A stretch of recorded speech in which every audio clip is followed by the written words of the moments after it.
Hello, today I'm going to show you vinegar baking soda volcano. For this experiment we need a little bottle vinegar baking soda. We can also add red food coloring for color. I have covered the bottle with sand so that it will look like a volcano. First add the baking soda, then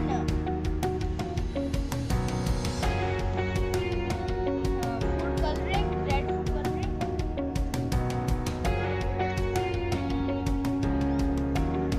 and at the end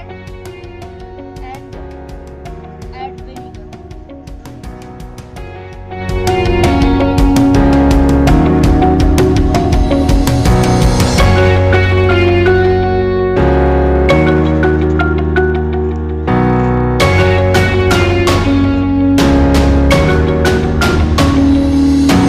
How it works. A chemical reaction between baking soda and vinegar creates a gas called carbon dioxide. Carbon dioxide is the same type of gas used to make carbonation in sodas.